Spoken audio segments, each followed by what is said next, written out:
Either they're going to take away the Belleric, making it so that they have the only S-tier roamer there. But I like that you shout out the Zushin, because the Zushin might actually work out, considering that Team Spirit, they might still go for 4 melee heroes and just 1 range hero. So that's a good shout, Brig. Now the Zushin gets banned out. Team Spirit was able to read out a draft. Yeah, so at this point, the Marcel is going to be left open for Yangon, which I feel is going to be real great if Spirit want to focus on their team fight prowess. As the Pokito is actually still open for Hiko to pick up here in this part. We've seen Blink have, I mean, just one of the best performances on Roam that I can remember in my only 2 weeks of watching MLBB. But I do think that this Marcel is a different approach. We saw the depth of his ability to go to different stages and really force the Roam bans and make the other Roam on the other side uncomfortable. Now he's just taking the best one. And I feel like because there's a chance that Team Spirit is going to have 4 melee heroes, it does make it so that Marcel can actually get maximum value. There's a good chance, even if he doesn't catch all of them with the golden hour, even the Platinum Snapshot is just going to be good for that small stun. But now the Barats as well as the Hirara.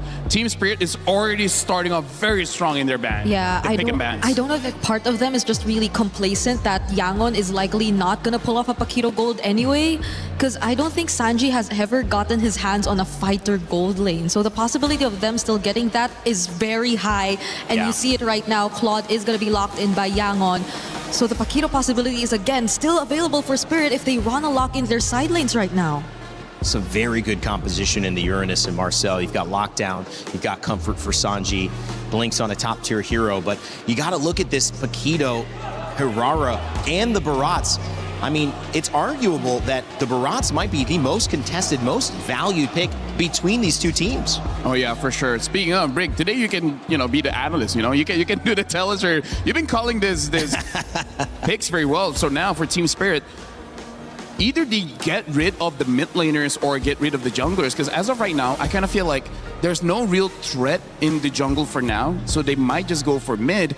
The only question is, what are they going for? Instead, they're batting out the Guinevere, trying to make it very difficult for Han to really get a good pick. So they're looking at YG just probably playing around the Claude instead, if that were to be the case, because it feels like a Guinevere is a more futility. No, because I like this ban because they understand if YG pick up something like a Yi Sun-shin, a Ling, that's going to take so long and they're going to lose so much pressure. And the meta right now, you need immediate pressure in the map. Which I think will accelerate what Spirit could do with their lineup, because they're all on fighters. They have pretty much a very decent lane matchup for the sides, at least based on the first 3 picks that we're seeing from them. So if they just really want to limit the options for Yangon to at least spread out and create the space for Sanji here, I think it really works. I do have to say, if Team Spirit just wants to go much faster, they can even go for something like a Selena. Oh yeah. The bad thing about that is that their wave clear isn't going to be great unless they pick up a gold laner that can, basically clear faster. But here's the thing, if they do pick up a Selena, I think Team Spirit is just going to end the game pretty quickly. And now even a Lucas gets banned. Now, we've only seen one Lucas so far. Didn't actually do that well, but hey, maybe in scrims it's just something different. Yeah, and they're probably digging deep because of the Valentina ban again. By the way, that was in Bahasa, but they basically say, Kid Bomba, you're the best. Oh. In case anyone wants to know what so we have a lot more international fans now. Yeah. For Spirit and Yangon. Oh, then the Cho gets taken out as well. And Spirit steal away the Eudora. So the only comfort, at least based on this tournament, that's available for Kai's is the Gourd, which I don't think is going to be a fun hero to play here in this lineup. I don't think so. Maybe something like a Kimi so that you can pair well with the Marcel, but even a Kimi, I think will have a very bad time here. Do they want to play range? Because if they do, something like a Farsa might still be okay, because the Hirara can jump onto you, but hey, you cross that bridge when you get there. Yeah. But speaking of the Eudora pick, I'm 50-50 just because there is a Uranus there, so you can basically make it so that Eudora makes a mistake. But at the same time, you can time it whenever the Claw wants to go in and then just stun them up and then kill them very, very fast. I guess Spirit are just relying on their combo burst damage, because at this point they're looking at a Eudora, Pokito, Hirara. They can pretty much deal with any tanky hero if they get to a point where they've scaled enough in the game. But they do indeed lock in the Gourd alongside a Suyo. Yangon, it's always a Suyo last pick that you feel is kind of just them being forced to pick it up, but if they make it work this time, that's a great start for Yangon. Well, here's the thing. As the draft progresses, we remember in the interview with Eterna where he could basically say that we have better drafts. And for now, I kind of got to agree with it. How do they get Barats, Paquito, Herrera in the first 3 picks, and then pick number 4, they still get the Eudora? This is an insane draft to get for this current meta. This is like what Onyx got in the last game. In the last game against Falcons, And even we were like, wait, how did Onyx get that? That was no way another team is going to get that. But hey, c'est la vie, here we are. And then last pick is going to be Chip. Whoa. So talk about trying to accelerate the game. Okay. This is kind of like almost no range. Eudora has range, but it's mid-range. I'm liking Spirit's draft. This is the kind of draft that says like, you know what, Grand Finals, we're going all in. Yeah. I love it, guys. This is a big one. Marcel giving up. You see the Claude early pick, the Suyo, the Gourd for Kaize. Something that just feels familiar for YG. And if it ain't broke, don't fix it. And of course, Team Spirit say, we'll give you those. We got what we want. We're bombastic over here. Kid Bamba trying to lead them into a Game 1 win. But Undying might have something to say about that in the EXP lane. It's your grand finals here at MSC, a best of 7. And it's time to send it over to our casters, Mirko and Gideon, to get us started. Thanks so much, Rain Day. Today, we bear witness to history in Mobile Legends. For the first time ever, 2 regions, not from a major, have made it all the way to the grand finals here at EWC for the Mid-Season Cup 2026. And by God, this is some life-changing moments. The money that's on the line, the series of full BO7. It's a Cinderella story for both sides. YG finding a way to make it back to that top 2 after seems to be forever. Sunset Lover and Team Spirit, though, with Sao. The journey started all the way at M1. So, hey, we have that first blood rate comparison. We know that Spirit love to get it going quicker. But Yangon, they're actually still the ones that actually are the more active teams when it comes to just brawling. TS want to keep it hot and heavy as naturally as they do because of the way that they play the game. Not to mention, they're running the double fighters. So far, Hiko's had an outstanding win rate here as his secondary fighter Gold. But I think this game really just boils down to how does Yangon Galacticos wombo combo with each other. We've seen many times where Gord, even within the early stages of the game, if the combo ain't clean, you're not going to be able to find anything. And that's going to be an early flicker coming out from Sawo's side. No punish here for Yangon, but that's a big resource down. Absolutely, man. We gotta also take into account the fact that Marcel has been left open, picked up by YG. And we saw in the 3rd place match earlier how big this Marcel could play into the game. Was able to stop a lot of these slow-ranged opponents. Back in that match, Onyx versus Falcons, it really stopped the Hirara as well. So YG are utilizing that, really just using Blink as a way to actually zone people away, trying to take that XP crab. It's going to be Han who actually secures it. Ying caught in the CC lockdown, has to purify out. Yep, you can see a lot of respect coming out from both of these teams. We're really coming back at it. We're seeing the TS now taking a lot of the space here, forcing Yangon back just before the turtle. They want to make sure they get that first position really, really quick. And Kais understands that, hey, I need level 4. Without it, this ain't going to work. So they're going to back off, make sure that there's no damage on their side economically, and make sure that they clean these lanes back up. Because the next thing they have to worry about is Sawo hitting level 4. YG have studied Team Spirit's game. Spirit just yesterday against Onyx in that crazy upset victory. They were able to take control of the game so early on through pickups, through finding tempo on the map, and YG, they don't want to fall for the same trap. They know, all right, we have a Suyo, we have also the Gourd and the Claw. They can play it late. Ying, no Purifying Bomba. Puts out an attempt there with the Desert is welcome, can't find it, but again, it's just YG trying to survive in lane, especially here up top. Oh, wait, hold on. Okay. They summoned it really, really early on. Luckily, at the very least, while this is happening, look on that top side. Blink is already in position and trying to alleviate some pressure onto Sanji, who's being denied his level 4. I mean, these are the small incremental leads that they're looking for, right? And that's what TS wants to do with the double fighter comp. Build these small leads and then eventually cause it to get that big cash out at the very end, usually coming down to the 3rd turtle, closer to the very first Lord, and really taking the reins from that point onwards. Sunset also had a fantastic performance just yesterday on the Eudora, on all the mages actually. Flickering out of some crucial sets away from Onyx. YG This is one of the first times we actually don't see a big setting to on Blink, right? Mainly because of the Marcel. So it's also going to be a big question mark because the only other time we've seen Blink on this Marcel was all the way in the group stage. It's been a while. It's true. If we're looking at it, you know, in boxing terms, I think the best way to describe it, it's Southpaw versus Orthodox, right? And Yangon, they understand where they need to play defensively, make sure that they don't set up potential dives to their gold laners. But in the meantime, because of their defense, now the dive. Purifier with the Blazing Duet actually gets away with the BMI as well. Now it's the Golden Hour plays down. I'm gonna go for the Blade Surge and the Soul 7, but it's misplaced because the Golden Hour Blink taken low, it's taken out. Straight up by Sunset Lover. Zao's able to get the targetable dive frames, and he gets away in time as look at Sao. No punish there. What could have been a really great combo, a good one-for-one trade, ended up falling into the hands of a profitable win for TS. They're doing it again! Shortcut of the Crash Course. Kaiser has to flicker out, and it's Team Spirit again with the early relentless pursuit on YG's jungle. And that's the beautiful part about this composition, right? They're using that shortcut not as a means to just engage, but also control tempo. And now Ying is in a lot of trouble. He still has his Purify, but that's no consecration.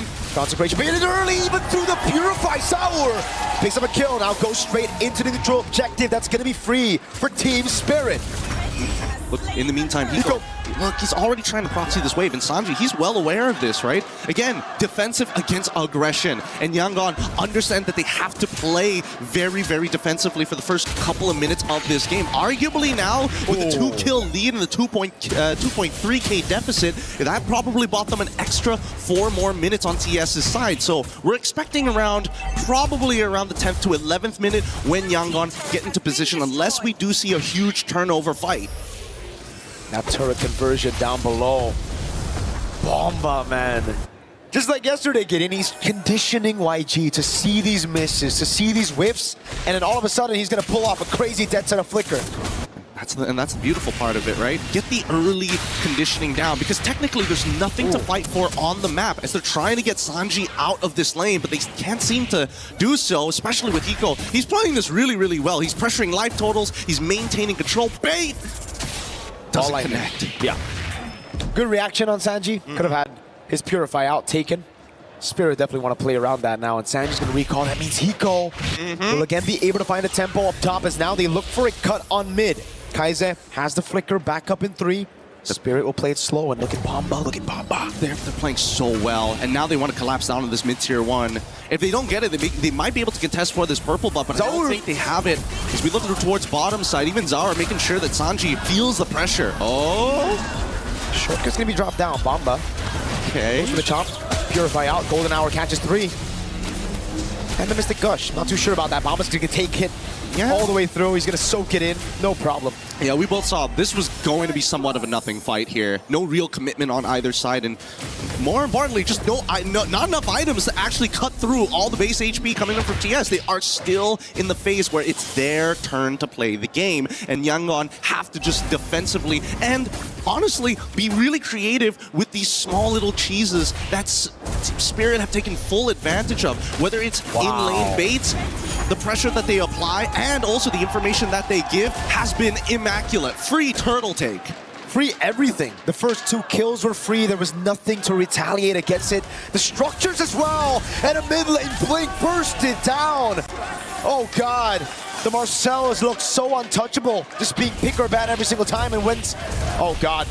Even when we see it open, Gideon, when we see it pick, it dominates so early. But when you fall behind on it, especially against this burst comp, man, is he squishy. Yeah, they're taking everything into condition here, right? They're making sure that whoever opens the map gets punished. Adeptness welcome connected. Big chomp into Sunset Lover with the ball. Lightning straight up with the Thunder's Wrath as well. Killing Street picked up as Zauer's able to get the immobilization. But Blink will be zoned away just like the shortcut. Another health bar to deal with at the bottom lane. It will be a minion wave to play with. Team Spirit converting on these objectives. And YG cannot respond. That's a 4-level lead. Almost. Han gets sent. They're just letting this happen, unfortunately. They're not using the Golden Hour as a creative tool to kind of retain some semblance of control over their waves. Zauer gonna go for the solo. Oh, under turret. Almost got it. Has to force Han away. Blink! Burst it down. That lethal ignition. Connects, and it's good. Sanji, he's in trouble. He has to use the Purify alongside with his Blade to stay alive. Detna's welcome connects again. Combo's good. Oh, wait! Good Mystic Gush and the shutdown. Finally, YG. It took him 8 minutes to get on the board. Finally clapped down onto the backliners here, but at the end of the day, yeah, sure, it's a bit of a shutdown. It goes to Kai's, but that was going to be the main bullet anyways for Yangon. So TS don't mind this so much as we look at the items, right? It's a lightning truncheon in comparison to just a glowing wand. The item difference here allowing TS to actually be stronger in the majority of the scenarios, but not to mention, if we start looking down towards everybody else and that lead coming from Zaur, that is ridiculous. He's going to get that BOD in no time. Wow. He might be 5 levels ahead by the time he clears out his jungle. 9 minutes in, he might be able to get that record again. Oh man, it's going to be the fastest level 15 we've seen in a while. And the Lord is up, but look at TS. They're not rushing it straight away. Nope. Not only denying information, He's 15. but they're setting up like a great net on the side lanes.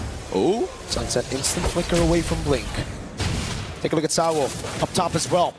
It's free. They can't react to it unless the golden hour gets placed down, but Zaur's able to get it, and now into the deathless welcome. The big chop over it, straight to Zaur with a BOD.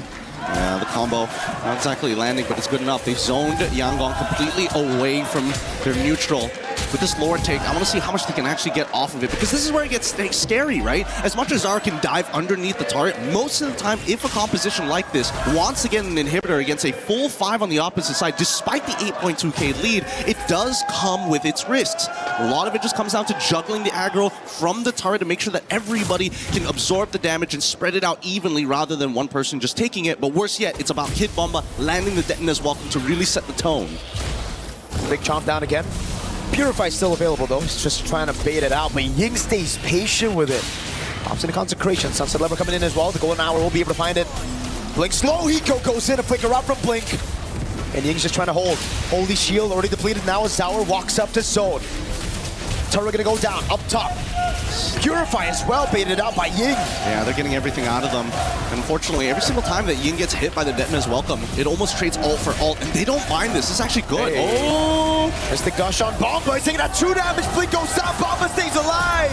It's Sawo now with a crash course and a shortcut in the mid lane. Sawo taking low. Flickers out of the way, but Hiko is making quick work of that turret. That blows Sanji! He's done it. He's already turned this around at least. He's taken something back at the bare minimum, but they can still chase this actually. Ying making sure that Hiko can't close the distance. He's forced to flicker back out, and Zaur now there. He's waiting just in case they need a secondary disengage.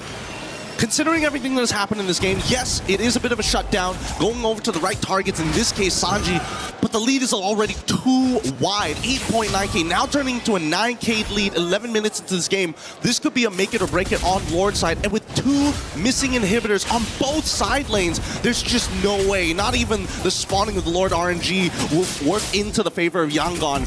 It's going to be very difficult. We've seen so many forced mistakes here. But YG were able to get a few things, right? They got a kill. It's not enough. I agree. I mean, that's for sure a win for Team Spirit. It's a top lane and bottom lane base turret. They're gonna have far lane on top of that. But it's something to work with. It's a Sky Piercer stack as well for Han. So we have to take that into account right now. It's 1 stack though. It is. Unless we see And the he's next... 3 levels down. He is 3 levels down. Like, we know for a fact that this Lord is pretty much impossible to take, so they have to play for the fight. And if they are going to play for the fight, I'm looking at Blink and Kai's here to make a combo play. Whoa, they use the Mystic Gush. It's chomp down, doesn't land on anybody. Kaize gets away from the missiles just in time as the bottom lane comes pushing in. Sanji sent down below to deal with it as the Lord spawns up in 7 seconds. It's gonna be, the pullback to Purify out already. Crash course coming down and the Thunder's Wrath. Now it's Blink in the back. Sawo gonna be taken low, taken out of the fight as Han picks up the second Sky Piercer of the game. Sanji with a jump. Oh, bursting down by Zaur. Can't get any more than this, and they've already got the last Purify down as Blink is trying to actually disengage the rest of their composition. But Team Spirit played that well, and unfortunately for Ying, just a little too early on that Purify. If he held it just a little bit longer, he might have survived it, but it's a difficult composition to deal with right now. Just look at this, right? As everybody's able to get their damage down, as soon as that Purify is timed out, that's when Sunset Lover is going to let that ball lightning rip. The rest of the composition here also very ready for Sanji's re-engagement as well. So TS, they've covered all their bases. They are playing very good game 1. So clean. And YG, you can clearly see they're getting desperate. They're making these plays happen. They think they have their power spike, which is true. But the thing is, Team Spirit with the 10,000 gold lead, they kind of built past that power spike, the initial power spike. Yeah, and the worst part about it is the frontliners have opted to go for the Chastised Pauldron to ensure that it's really, really difficult to actually chunk them out in key critical moments here. And now they've got that lore pushing on that top side. They're synchronizing the waves as well, and they want to have a delayed wave down on bot side. TS now on the attack. Into the mid lane they go. Sour knows there's no Purify on Ying. 8 seconds for it to come back as the Rose Gold Beater gets built up by Sour. The winner crown is ready. Hiko with jumping forward. Sanji doing some damage over on Hiko. Bomba's still there. Golden Hour catches Sunset Lover just in the brink of it now as the Mystic Gush comes around. It's good, and they want to go for a little bit further. Hiko wants to get right on top of Han, but they cleared the waves already. They need to reset. They have one more opportunity and one more wave to deal with. Massive Mystic projectile landed on Sunset and Bomba. But luckily for Spirit, Sanji did not have anything to capitalize on it. Team Spirit, though, again, classic Spirit, classic EECA, that discipline, playing around these structures, objectives, backing away straight up, and then slowing the game down again. They're never letting YG touch their comfortable tempo. Yep, but they've also got one more opportunity with their 10k gold lead, right? By the time we see Yangon hit 42k, we're expecting both Han alongside with Sanji, arguably 3 to 4 items onto Kai's at this stage of the game to be complete. They really, really need these items. And Sanji finally gets the extra range with the Malefic Gun. He needs that crown, unfortunately. We've seen many plays where he actually gets really deep with the Blazing Duet onto multiple targets, but without that winner crown, he is going to trade himself off, which is not something Yangon can accept right now. And to win the crown from Kaize as well there. Picked up for him. Radiant armor for Ying. So a little bit more defense, but you could clearly see that big diff in gold between the XP laners. Bomba is just a big chunky boy. He's thick. He is thick. And he's also taking the winner crown as well, just in case a scenario like that happens again, right? They got to be careful because at the end of the day, it's still going to be up to Kai's to land that Mystic Projectile. If it hits on multiple targets, that's great. But the setup really just comes down to Blink. Han, at this stage of the game, has to be the finisher, and Ying needs to start peeling. But we see every single time the sequence is the same. TS will start to target Ying first, get his ult out. Maybe if he doesn't have the Chastised Pauldron ready to go, even better. Then immediately start moving towards Kai's position. Disrupt the anchor. Once the anchor has unhooked from the bottom of the ocean, the whole ship is going to start going out of whack. Still going to be difficult, though, again, for... Wait a second, Blink. No. There's a projectile thrown out as well. YG, they really got to get control over this top side. TS have done such a good job at denying it away from them, and now it really just seems like Team Spirit will be able to take this one for free with Sanji showing up in the top lane. They're trying to punish this. Uh-oh, Blink. With the conceal in the back, is able to find two with the golden hour. Now the chomp down comes in, the shortcut in the back line is able to get Sour in a good place. Hiko with the jump, Bomba with a crown. Blazing coming around, and Sour is able to get the untargetable 2 iframes as Hiko walks up again. And now Ying trying to at least delay them. Sanji is on the run, but Han should be able to go down here. Is Sour in the 1v1 and wins it out. He gets immortality, still able to chase away right now. Can he get Sanji down? He walks up, base the BMI back again, and Sanji's thrown away from the base. Team Spirit secure game number 1. Woo! Clean, tactical, all beautiful plays coming out for the side of TS Yangon in the southpaw stance.